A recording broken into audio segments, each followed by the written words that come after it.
À seulement 24 ans, la vie de Michael s'éteignait doucement. Sa famille se tenait en silence, les visages pâles sous les froides lumières fluorescentes. Son père, un pasteur baptiste, murmura les mots qu'aucun parent ne veut jamais prononcer, « Mon fils, nous te laissons partir ». Mais dans ce silence, entre désespoir et adieu final, quelque chose se produisit. Michael, bien que plongé dans un coma profond, entendit un murmure comme il n'en avait jamais connu. Ce n'était pas la voix d'un médecin, ni celle de ses parents en deuil. C'était une voix de femme, douce, chaleureuse, emplie d'une tendresse impossible, « Ce n'est pas encore ton heure, mon fils ». À ce même instant, grand-mère Rosa, à genoux dans la chapelle de l'hôpital, serra plus fort son chapelet usé. Elle avait prié toute la nuit, murmurant des « Je vous salue Marie » dans le silence. Elle croyait de toutes les fibres de son être que le ciel écoutait. Ce qui allait suivre allait non seulement choquer les médecins, mais aussi transformer la foi de Michael pour toujours, et remettre en question tout ce que sa famille croyait savoir de Dieu, des miracles et du pouvoir de la prière d'une mère. Michael a grandi à Houston, au Texas, dans une maison où la Bible était citée plus souvent que le journal télévisé du soir.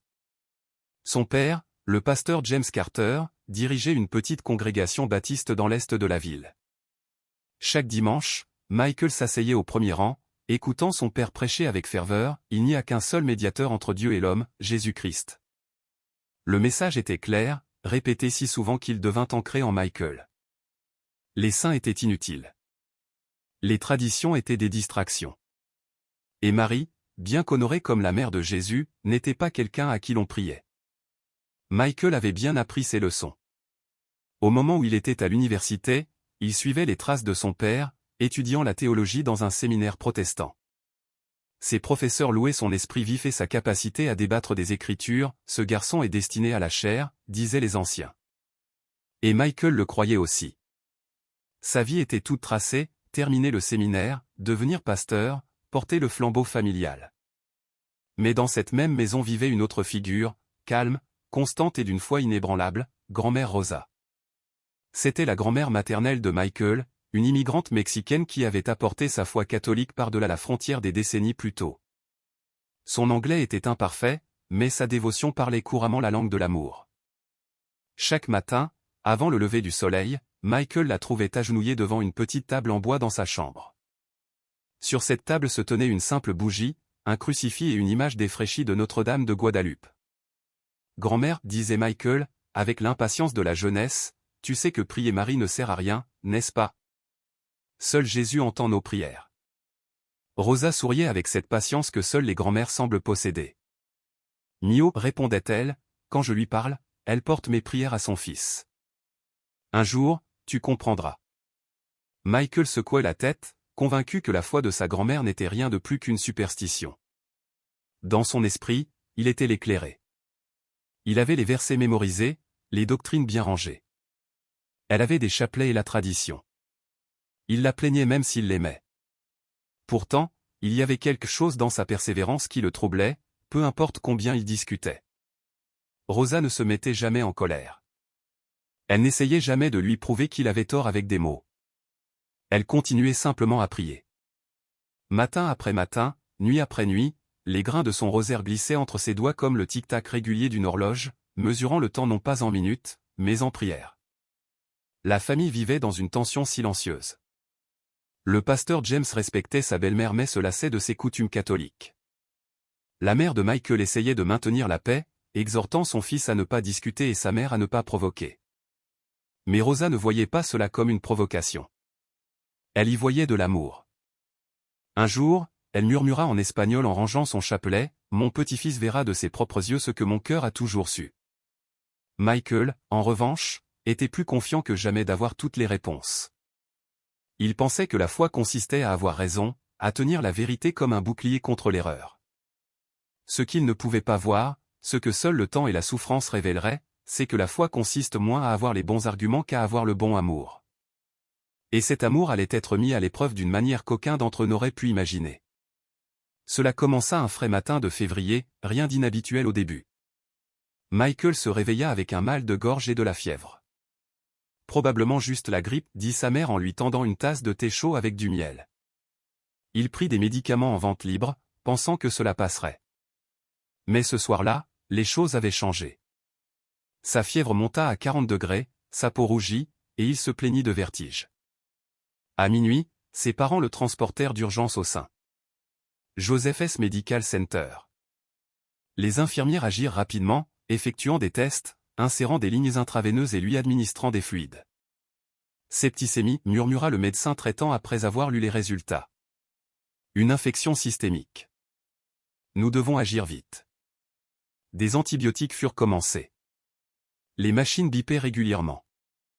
Et les parents de Michael regardaient en silence stupéfait la vie de leur fils suspendu à un fil. Au cours des 24 heures suivantes, l'état de Michael se dégrada. Sa tension artérielle chuta dangereusement bas malgré de puissants médicaments. Ses reins commencèrent à s'arrêter. Son foie montrait des signes de défaillance. Son cœur, autrefois fort, sautait des battements. Puis vint le moment que toute famille redoute, un code bleu retentit. Son cœur s'était arrêté. Médecins et infirmières envahirent la pièce. Compression thoracique, épinéphrine, choc de défibrillateur 6 minutes qui s'étirèrent en une éternité. Et puis, contre toute attente, son cœur recommença à battre. La pièce expira de soulagement. Mais la victoire fut de courte durée. 6 minutes sans oxygène avaient endommagé le cerveau de Michael. Il sombra dans un coma profond. Le lendemain, son père, le pasteur James, s'entretint avec l'équipe médicale. Un neurologue expérimenté exposa les faits sans détour, l'activité cérébrale de votre fils est minime. Même s'il se réveille, ce qui est hautement improbable, il aura presque certainement de graves lésions cérébrales. Je vous suggère de préparer la famille aux décisions de fin de vie. James sentit son monde s'effondrer. L'homme qui avait prêché la foi pendant des décennies se retrouva soudain incapable de prier. Sa femme pleurait de manière incontrôlable, serrant la main de Michael comme si l'amour pur pouvait le rattacher à la vie. Le frère et la sœur plus jeune de Michael se tenaient dans un coin, confus et effrayés, incapables de comprendre pourquoi leur grand frère fort gisait immobile, branché à des machines. Mais dans cette chambre d'hôpital stérile où le désespoir semblait définitif, une figure restait inébranlable, grand-mère Rosa. Elle se leva lentement, s'appuyant sur sa canne, et regarda les médecins droit dans les yeux. Sa voix, bien que frêle avec l'âge, portait de l'autorité, ne débranchez pas ces machines. Mon petit-fils va vivre. Notre-Dame de Guadeloupe me l'a dit ce matin, elle le ramènera. La pièce se figea. Le pasteur James se tourna vers elle, la colère perçant à travers son chagrin. Maman, arrête avec la Vierge Marie. Seul Dieu fait des miracles. Tu ne vois pas? Il est parti. Mais Rosa ne discuta pas. Elle serra simplement son chapelet plus fort et déclara, alors je prierai jusqu'à ce que le ciel réponde. Cette nuit-là, tandis que les autres essayaient de se reposer, Rosa s'agenouilla dans la chapelle de l'hôpital. Les bancs en bois craquèrent sous elle alors qu'elle commençait sa veillée, de minuit au lever du soleil, 6 heures d'affilée, 15 chapelets complets murmuraient dans le silence. Ses doigts arthritiques lui faisaient mal, ses genoux brûlaient, mais elle ne bougea pas. Sainte Marie, Mère de Dieu, priez pour nous, pauvres pécheurs, maintenant et à l'heure de notre mort. Encore et encore, comme un battement de cœur de foi contre le tracé plat du désespoir. Pendant ce temps, le corps de Michael continuait de se détériorer. Sa peau jaunissait à cause de l'insuffisance hépatique. Ses membres gonflaient à cause de la rétention d'eau. Les infirmières parlaient doucement, disant que ce n'était qu'une question de temps. Certaines suggérèrent doucement à la famille, peut-être est-il temps de le laisser partir paisiblement. Mais Rosa refusa de lâcher prise. Il ne part pas, murmura-t-elle à elle-même, fixant le petit crucifix sur le mur de la chapelle. Pas encore, elle me l'a promis. Au fil des heures et des jours, le personnel médical secouait la tête. La science avait atteint ses limites. Mais dans le silence du coma de Michael, quelque chose s'agitait.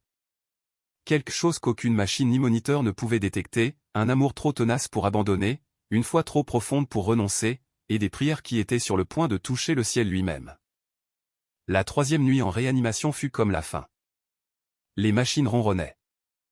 Les moniteurs émettaient leurs avertissements réguliers. Et le corps de Michael gisait immobile, fragile, presque méconnaissable. Son père était affalé sur une chaise, la Bible sur les genoux, mais les mots se brouillaient devant ses yeux rougis par les larmes. « Seigneur, pourquoi ne réponds-tu pas » murmura-t-il. Ce soir-là, l'équipe médicale appela à une réunion de famille dans une salle de conférence stérile, juste en bas du couloir. Le neurologue en chef, un homme aux cheveux gris avec des décennies d'expérience, les regarda dans les yeux. « Je suis désolé, dit-il avec une finalité clinique. Les dommages sont trop graves.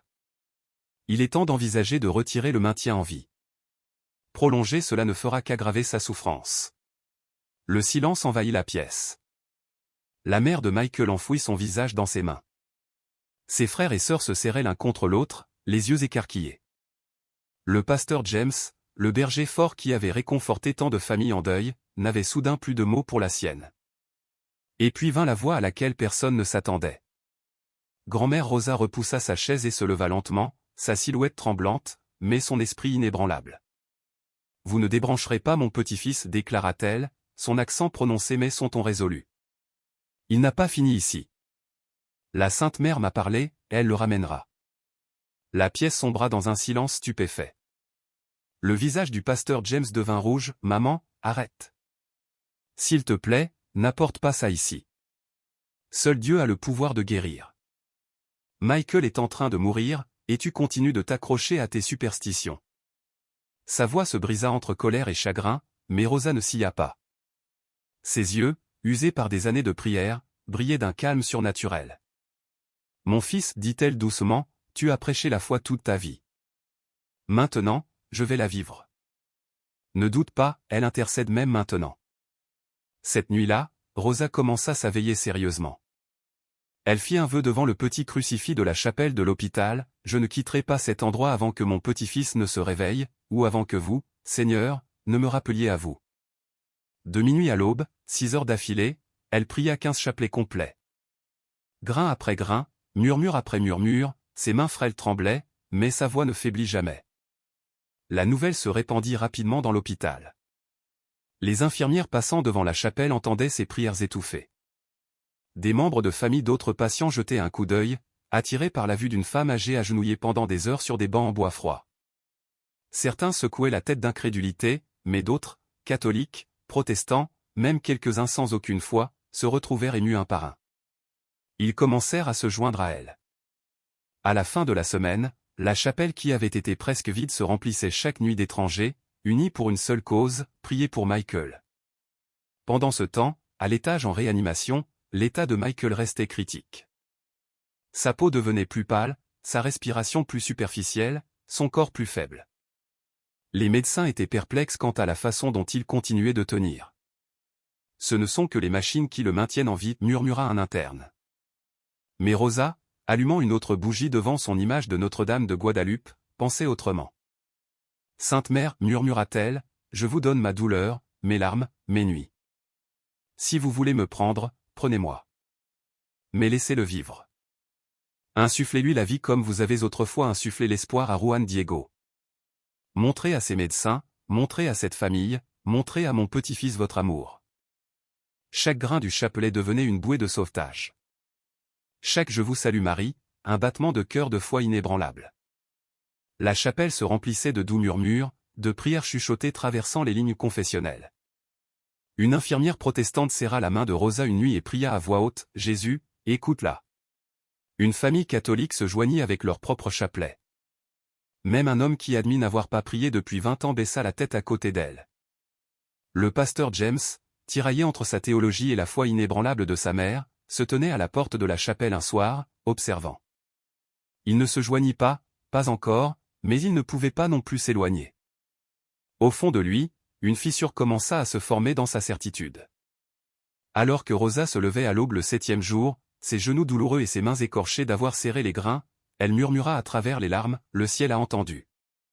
Mon petit-fils ne mourra pas. » Et bien qu'aucun dossier médical n'indiquait d'amélioration, bien que chaque médecin insistait que la fin était inévitable, quelque chose d'invisible s'agitait déjà dans le silence du coma de Michael, une promesse se préparant à éclater. À l'intérieur de l'unité de soins intensifs, le corps de Michael gisait immobile, relié à des machines qui sifflaient et bipaient comme le rythme d'un temps emprunté. Mais dans son esprit, dans cet espace mystérieux entre la vie et la mort, Michael n'était pas entièrement parti. Il se retrouva à dériver dans un silence gris, suspendu quelque part au-delà du temps. Il pouvait entendre des voix faibles, étouffées comme si elles venaient d'outre-mer, les sanglots de sa mère, les prières tendues de son père, les instructions chuchotées des médecins et des infirmières. Et parfois, il sentait la chaleur des larmes sur sa peau. Ses frères et sœurs, se penchant pour embrasser sa joue, ne sachant pas s'il pouvait les sentir. Il voulait répondre. Il essaya de bouger ses lèvres, de serrer une main, de leur montrer qu'il était toujours là. Mais son corps était une prison, ses pensées étaient vives, mais ses membres étaient de pierre. Plus il flottait dans ce crépuscule, plus le désespoir devenait lourd. Il pensait à ses sermons, à ses études, à toutes ses déclarations confiantes sur la foi. Rien de tout cela n'avait d'importance maintenant. Il ne débattait pas de théologie. Il se noyait dans le silence. Est-ce la fin, se demanda-t-il. Est-ce la mort? Et pourtant, il y avait une étrange conscience, un fil le rattachant au monde. Chaque nuit, quand l'obscurité s'épaississait, il sentait quelque chose. C'était comme si un courant de force pulsait faiblement à travers lui. Il ne savait pas qu'en bas, à cette heure exacte, grand-mère Rosa était à genoux, déversant son âme à travers des chapelets murmurés comme des bouées de sauvetage. D'une manière ou d'une autre, ses prières l'atteignaient, non pas en mots, non pas en doctrine, mais dans une chaleur qui vacillait dans son vide. Il ne le reconnaissait pas alors, mais c'était de l'amour. Un amour porté vers le ciel et renvoyé en écho. Les jours passèrent, bien que Michael ne pût les mesurer. Son corps s'affaiblit davantage, muscles s'atrophiant, peau jaunie, respiration superficielle. Les médecins parlaient de mesures de confort. Une infirmière, ignorant qu'il pouvait l'entendre faiblement, murmura « Il s'éteint ». Michael voulait crier « Je suis toujours là ». Mais le silence l'engloutit à nouveau. Dans ce silence, il commença à lutter. Des souvenirs de disputes avec sa grand-mère traversaient son esprit, son sourire calme, son insistance sur le fait que Marie, la mère de Dieu, intercédait pour ses enfants, ses réponses dures « Grand-mère, c'est de l'idolâtrie, seul Jésus ». Il avait été si certain. Et maintenant, ici dans cette semi-mort, sa certitude semblait creuse. La partie la plus étrange fut ce qui vint ensuite. La 10e nuit, alors que son corps vacillait au bord de l'effondrement, le silence gris se transforma. Un son perça le silence. Une voix comme il n'en avait jamais entendu. Douce, délicate, et pourtant porteuse d'un pouvoir qui calmait toute peur. « Michael, mon fils, dit la voix, ce n'est pas encore ton heure. » Les mots résonnèrent en lui, éveillant quelque chose qu'il croyait perdu. Son premier instinct fut le doute, ce n'est pas possible. Mon cerveau est en train de lâcher. C'est juste une hallucination. Mais la voix persista, ferme et bienveillante, l'amour de ta grand-mère a atteint le ciel. Tu reviendras, mais pas le même. Pour la première fois dans son coma, Michael sentit la paix l'envahir. Pas un soulagement, pas une évasion, la paix.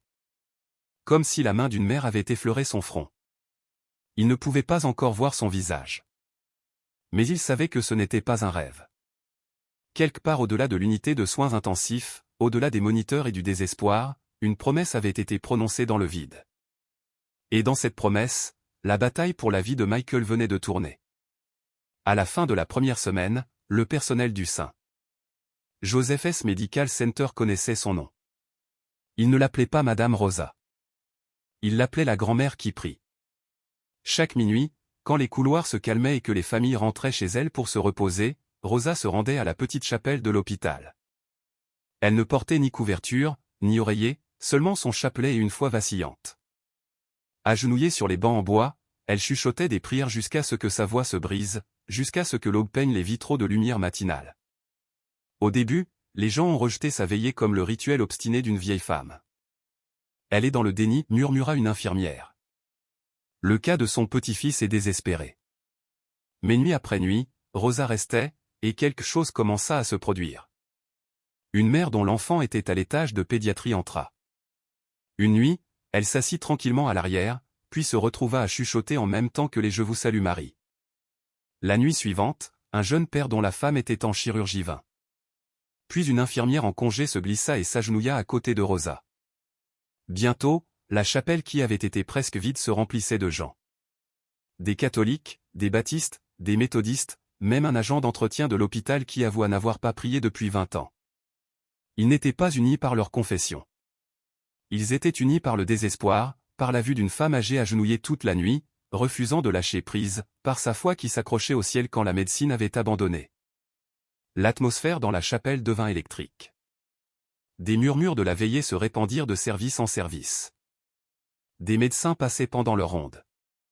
Un prêtre catholique vint un soir et fut surpris de trouver un diacre baptiste priant à côté d'un visiteur musulman. Tous élevant leur voix ensemble pour Michael.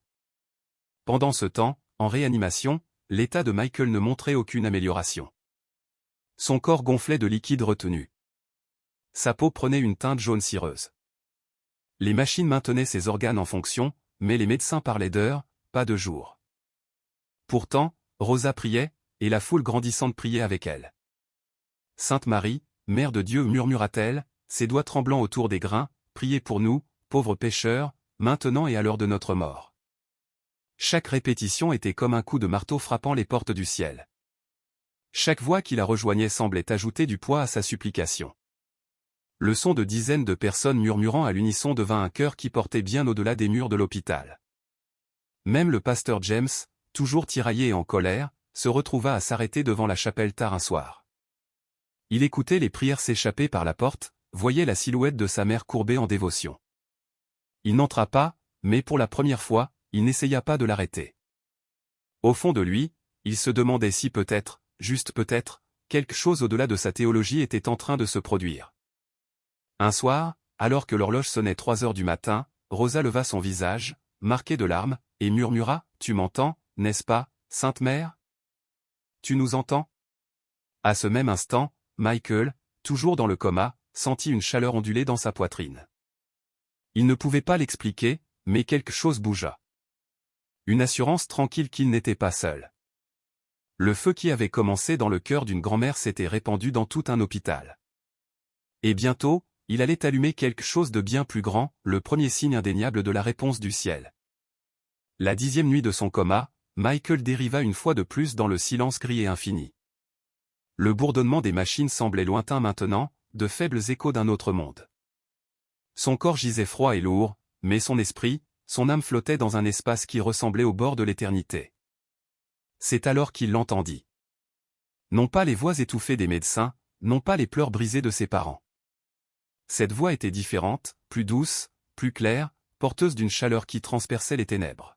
« Michael, mon fils, ce n'est pas encore ton heure. » Les mots s'ancrèrent profondément en lui comme une flamme qui ne s'éteindrait pas. Il sursauta intérieurement, effrayé. Qu'est-ce que c'était, pensa-t-il. Qui parle? Son premier instinct fut le déni, mon cerveau doit être en train de s'éteindre. Une ruse des neurones mourants. Mais la voix revint, stable, inébranlable, l'amour de ta grand-mère a atteint le ciel. Ces prières ont touché mon cœur. Tu reviendras, mais pas le même. La poitrine de Michael se serra, non pas de peur, mais d'admiration. Pour la première fois depuis qu'il était tombé dans le coma, la paix l'envahit. Ce n'était pas la paix du sommeil, ni l'engourdissement de l'inconscience. C'était plutôt la paix d'être vu, d'être tenu, comme si une mère l'avait serré dans ses bras. Il voulait argumenter. Il se souvint de chaque sermon qu'il avait donné en tant qu'étudiant en séminaire, de chaque fois qu'il avait dit à grand-mère Rosa, « Marie ne peut pas t'entendre. Elle n'a aucun pouvoir. » Maintenant, face à cette voix, ses anciennes convictions vacillaient. « Qui es-tu » murmura-t-il dans le silence. Mais la réponse ne vint pas en doctrine, elle vint en amour. La voix ne le disputa pas, ne le réprimanda pas. Au lieu de cela, elle parla avec une douce certitude, « Tu as cru que l'amour consistait à avoir raison, mais le véritable amour consiste à se donner. L'amour de ta grand-mère a ouvert les portes du ciel, et moi, en tant que mère, je ne peux résister à un tel amour. » Michael trembla. Des larmes qu'il ne savait plus pouvoir verser coulèrent dans ce lieu caché de son âme. Il n'était pas sûr si son corps pleurait sur le lit d'hôpital, mais à l'intérieur, son cœur s'ouvrit. La voix s'estompa, laissant derrière elle un écho qui persistait comme un parfum dans l'air. Le silence revint, mais ce n'était plus le vide froid d'avant. Maintenant, il était rempli d'une promesse. Pendant ce temps, en bas dans la chapelle, Rosa priait son 15e chapelet de la nuit. L'épuisement menaçait de la submerger. Pourtant, à cette heure exacte, elle ressentit quelque chose d'inhabituel. Les grains semblaient plus légers dans sa main, ses lèvres bougeant comme portées par une autre force. C'était comme si quelqu'un priait avec moi, mot pour mot. Les Je vous salue Marie ne venaient pas seulement de moi, murmura-t-elle plus tard à sa fille. À l'étage en réanimation, les signes vitaux de Michael restaient sombres. Son rythme cardiaque faiblissait. Les infirmières échangeaient des regards, s'attendant au pire. Mais dans l'esprit de Michael, une graine avait été plantée, la graine d'une voix qui ne parlait pas de mort, mais de vie. Ce murmure allait devenir plus fort dans les nuits à venir jusqu'à devenir indéniable. Le ciel avait parlé, et le compte à rebours d'un miracle avait commencé. Le 15e jour, l'unité de soins intensifs était lourde de désespoir. Les médecins murmuraient que le corps de Michael s'arrêtait. Sa tension artérielle se maintenait à peine stable avec un maximum de médicaments. Son foie et ses reins ne montraient aucun signe de récupération. Les infirmières parlaient à voix basse, ce pourrait être une question d'heure. Ce soir-là, la famille se réunit une fois de plus. Le pasteur James, fatigué et brisé, demanda au personnel d'appeler l'aumônier de l'hôpital. « Si c'est la fin, nous avons besoin de prière finale. » Sa voix tremblait. Il avait passé sa vie à prêcher la foi, pourtant maintenant il se sentait écrasé par le désespoir. Mais Rosa ne céda pas. Debout dans la salle de conférence, frêle mais féroce, elle secoua la tête. « Non, pas encore. » Elle me l'a dit. Encore 2 jours. Tout le monde la regarda dans un silence stupéfait. La mère de Michael lui serra le bras. « Maman, s'il te plaît, ne te fais pas ça. Il est en train de mourir. » Les yeux de Rosa se remplirent de larmes, mais sa voix ne faiblit pas. « La Sainte Mère est venue à moi pendant mes prières. Elle a dit, encore 2 jours. Le matin du 17e, il se réveillera. Je la crois. Je ne m'arrêterai pas. » Ces mots semblaient impossibles, presque irrationnels face aux machines et aux moniteurs. Pourtant, quelque chose dans ses convictions réduisit la pièce au silence. Personne n'osa discuter davantage. Cette même nuit, dans le silence de son coma, les visions de Michael devinrent plus fortes. Il ne flottait plus dans un vide gris. Au lieu de cela, il voyait de la lumière, douce, radiante, comme l'aube perçant le brouillard. Et là, dans la lumière, il la vit, une femme vêtue d'un manteau d'un bleu profond parsemé d'étoiles. Son visage était doux, sa peau d'un ton olive chaud, ses yeux plus compatissants que tous ceux qu'il avait jamais connus. Elle tendit ses mains vers lui. « Qui es-tu » murmura Michael dans le silence de son âme. « Je suis celle que ta grand-mère connaît si bien » répondit-elle avec un sourire. « Je suis la mère qui intercède pour tous ses enfants, surtout pour ceux qui sont perdus ou doutent ou souffrent. » Michael trembla. « Mais je ne crois pas en toi. J'ai prêché contre toi. J'ai dit à grand-mère qu'elle avait tort. » Son sourire ne fit que s'adoucir. « Mon fils, le pouvoir n'est pas dans ta croyance. Le pouvoir est dans l'amour. Et l'amour de ta grand-mère a ouvert le ciel lui-même. À cause de sa foi, je te ramènerai à la vie. » Michael tomba à genoux dans cette vision, accablé. Il n'avait plus d'arguments, seulement des larmes. Pour la première fois, il l'appela mère. Pendant ce temps, dans la chapelle en bas, Rosa sentit son chapelet glisser presque sans poids entre ses doigts. Les prières roulaient de ses lèvres comme si une deuxième voix les murmurait à côté d'elle. À un moment donné, elle sentit une main, chaude, invisible, se poser sur son épaule. Elle pleura de joie. Plus tard, elle dit à la famille, « Je n'étais pas seule cette nuit-là. Elle priait avec moi. » Quand Rosa retourna en réanimation à l'aube, ses yeux brillaient. « Encore un jour » murmura-t-elle au chevet de Michael, « juste un de plus. » Les médecins secouèrent la tête, « Il ne tiendra pas 24 heures. » Mais Rosa sourit, posant sa main sur le bras de son petit-fils, « Nous verrons. » Le matin arrive. La 16e nuit fut la plus sombre. Les moniteurs de Michael affichaient des chiffres si bas que les infirmières préparaient discrètement des médicaments supplémentaires, s'attendant à un effondrement final. Sa respiration devint irrégulière, superficielle, comme si chaque souffle pouvait être le dernier. Dans la chapelle en bas, Rosa s'agenouilla une fois de plus, sa voix rauque à force d'innombrables « Je vous salue Marie ». Pourtant, elle ne s'arrêtait pas. « Juste une nuit de plus » murmura-t-elle. « Une nuit de plus, et le matin viendra. » Pendant ce temps, dans le silence de son coma, Michael fut plongé dans une vision plus vive que toutes les précédentes. Il ne dérivait plus dans le gris. Il se tenait dans un vaste champ de lumière, chaud et infini. Et devant lui apparut la même femme qu'il avait entrevue quelques jours plus tôt. Son manteau chatoyait d'étoiles, le genre de ciel nocturne qu'on ne voit que dans les déserts, vaste et éternel. Ses yeux contenaient à la fois force et tendresse, comme une mère qui avait porté les chagrins de millions, mais avait encore de l'amour à donner à un fils brisé. Michael tomba à genoux. Je ne comprends pas. Toute ma vie, j'ai prêché que vous n'étiez qu'un symbole, que ceux qui vous priaient avaient tort. Sa voix se brisa. Pourquoi viendriez-vous pour moi? Elle s'approcha, les mains tendues.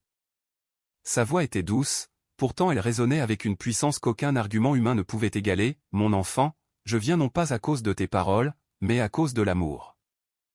L'amour de ta grand-mère a atteint le ciel.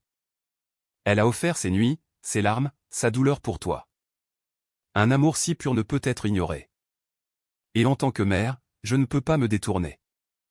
Michael pleura. Mais je ne mérite pas cela. J'ai douté de toi. J'ai raillé ceux qui t'honoraient. Son sourire s'approfondit, sans aucune trace de reproche. Le pouvoir ne réside pas dans ta croyance. Le pouvoir réside dans l'amour. Et quand l'amour est offert avec humilité, il ouvre le ciel lui-même. Elle s'agenouilla à côté de lui, posant une main sur son épaule. Je te ramènerai à la vie.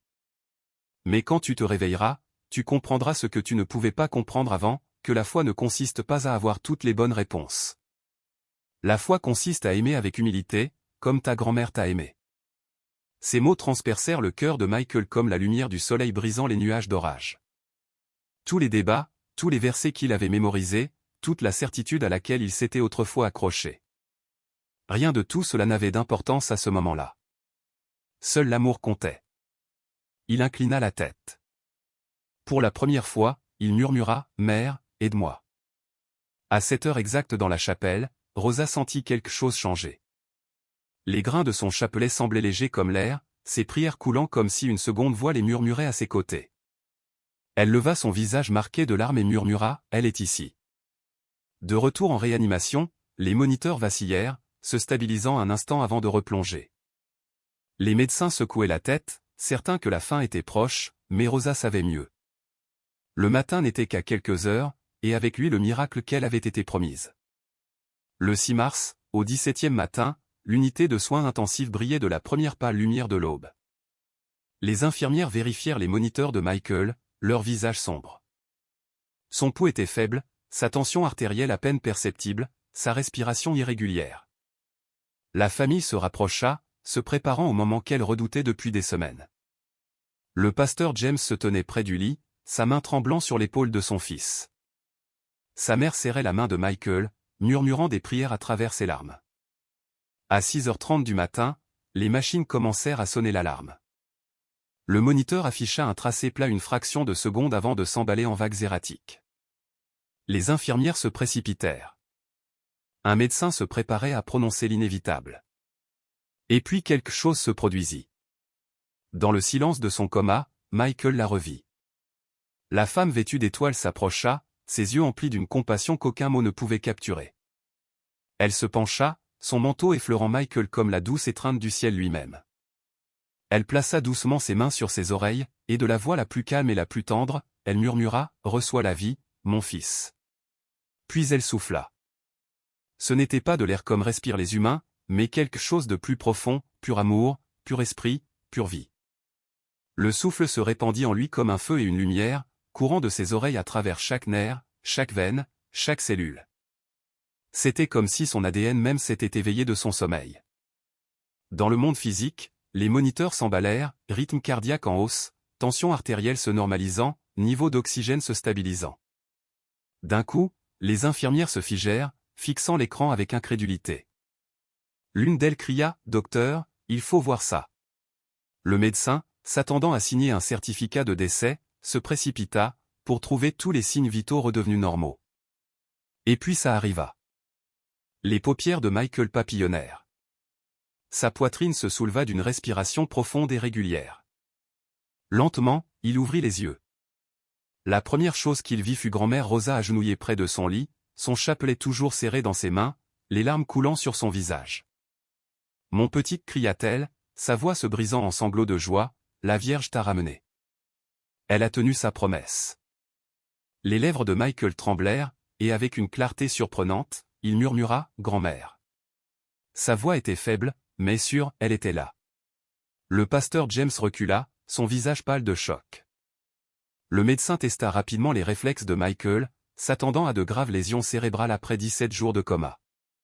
Pourtant, Michael bougea les bras, serra la main de sa mère et répondit aux questions de manière cohérente, pas de trouble de l'élocution, pas de confusion, toutes les fonctions intactes. La pièce se remplit d'admiration. Les infirmières échangèrent des regards écarquillés, incapables de concilier ce qu'elles voyaient avec le pronostic qu'elles avaient donné quelques jours plus tôt. Michael, pendant ce temps, ne pouvait que pleurer, non pas de douleur, mais d'une paix écrasante. Il tourna les yeux vers sa grand-mère, elle m'a dit que ce n'était pas mon heure. Elle m'a insufflé la vie. Grand-mère, dit-il, ton amour a ouvert le ciel.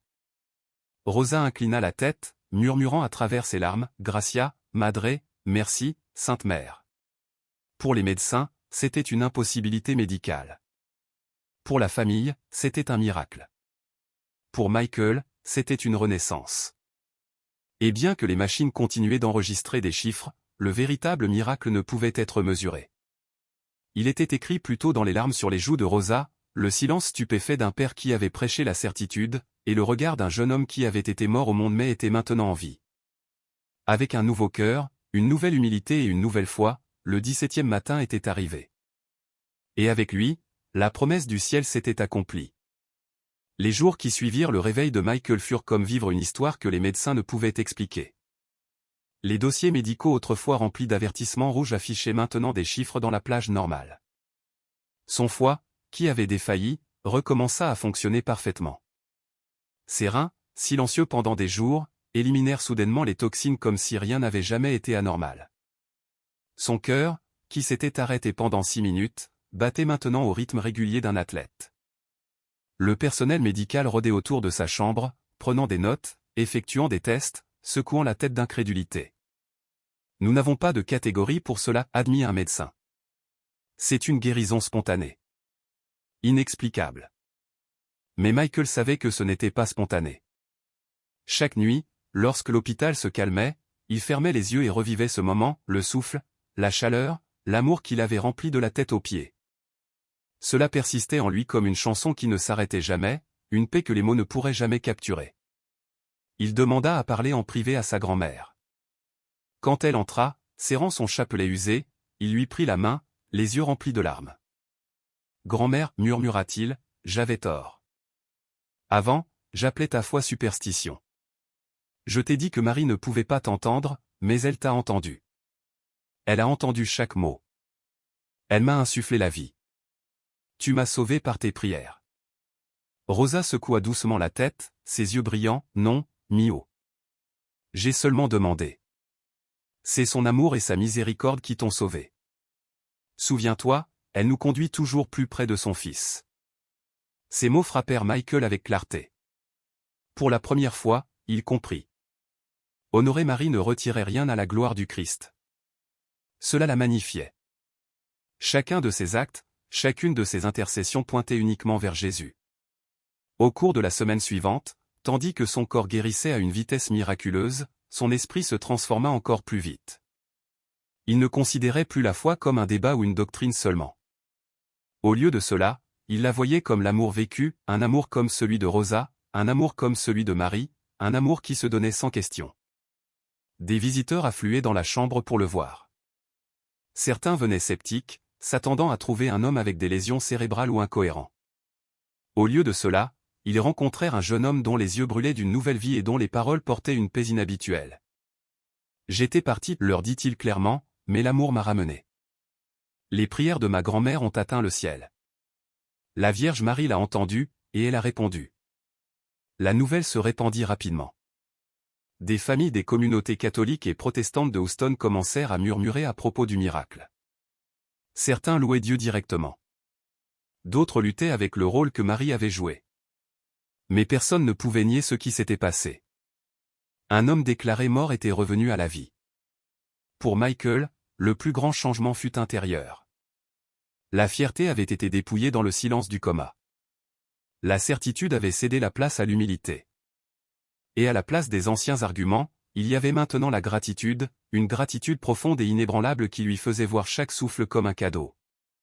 Un soir, alors qu'il regardait la ligne d'horizon de Houston par la fenêtre de l'hôpital, Michael murmura une prière, non pas le genre qu'il avait autrefois mémorisé pour les cours du séminaire, mais un simple cri du cœur, « Merci, Jésus, de m'avoir rendu ma vie.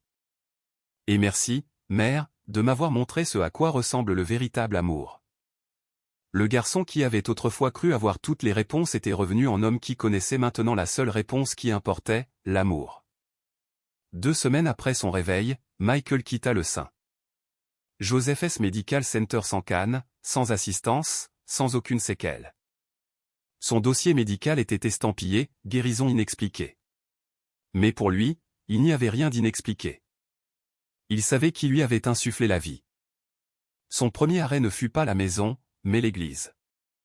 Grand-mère Rosa insista pour qu'ils assistent à la messe ensemble dans une paroisse catholique voisine. Le pasteur James hésita, tiraillé entre ses convictions et le miracle dont il avait été témoin. Mais il suivit. Alors que Michael s'agenouillait à côté de sa grand-mère, des larmes coulaient sur son visage. Le crucifix au-dessus de l'autel semblait différent maintenant. Non pas comme un symbole lointain, mais comme le cœur d'une histoire d'amour qui l'avait sauvé. Peu après, la famille fit un pèlerinage à la basilique Notre-Dame de Guadalupe à Mexico. Debout devant le tilma de Juan Diego, Michael ressentit la même chaleur, la même paix, le même regard maternel qui l'avait sorti de la mort. Il s'effondra à genoux, sanglotant de gratitude. « Merci de m'avoir insufflé la vie, murmura-t-il. Merci de m'avoir montré que la foi est plus grande que les murs que nous construisons. » De retour à Houston, la vie de Michael prit une nouvelle direction. Ne cherchant plus les débats, ne s'accrochant plus à la certitude, il commença à partager son histoire. Il parla dans les paroisses catholiques, dans les églises baptistes, même lors de rencontres écuméniques où des personnes de nombreuses traditions se réunissaient. Son message était simple mais puissant, la foi ne consiste pas à gagner des arguments. La foi est amour. L'amour de ma grand-mère a atteint le ciel. L'amour de la Vierge Marie m'a ramené. Et l'amour du Christ est ce qui nous unit tous. Certains protestants écoutaient avec suspicion, d'autres avec admiration. Certains catholiques virent leur dévotion s'approfondir, mais dans l'ensemble, les cœurs furent touchés. Les gens réalisèrent que les miracles ne sont pas liés par des lignes confessionnelles, que Dieu peut utiliser l'amour pour combler des fossés qu'aucune théologie ne pourrait. Le pasteur James fut celui qui lutta le plus. Pendant des semaines, il se débattit avec ses sermons, sa théologie, sa fierté. Finalement, une nuit, il entra dans la chambre de Michael et s'assit à côté de lui. « Mon fils, dit-il doucement, je ne comprends pas tout ce qui s'est passé, mais je ne peux pas non plus le nier. Les prières de ta grand-mère, le souffle de Marie, ta guérison. C'est réel. Peut-être avons-nous été trop rigides. Peut-être que l'amour de Dieu est plus grand que nous ne l'avons jamais imaginé. » Michael serra la main de son père, les larmes aux yeux. « Papa, c'est tout ce que j'ai appris. Que l'amour est plus grand. » Aujourd'hui, Michael continue de témoigner. Son histoire a été partagée à travers les communautés, apportant l'espoir aux malades, la foi aux douteux et l'unité aux familles divisées par la croyance. Il dit à tous ceux qui veulent l'écouter, « La Vierge ne m'a pas éloigné du Christ. Elle m'a rapproché. Elle n'a pas remplacé ma foi, elle l'a complétée. » Et chaque matin, vous pouvez encore le trouver agenouillé à côté de grand-mère Rosa, priant le chapelet. Non pas comme une superstition, non pas comme un argument, mais comme un battement de cœur d'amour, de gratitude et d'unité. Si cette histoire a touché votre cœur, ne la laissez pas s'arrêter ici. Cliquez sur j'aime, partagez-la avec quelqu'un qui a besoin d'espoir aujourd'hui, et abonnez-vous à Touched by Grace. Chaque semaine, nous vous apportons de puissants témoignages de foi, d'amour et de miracles qui nous rappellent que le ciel est toujours en action, et qu'aucune prière ne reste jamais inentendue.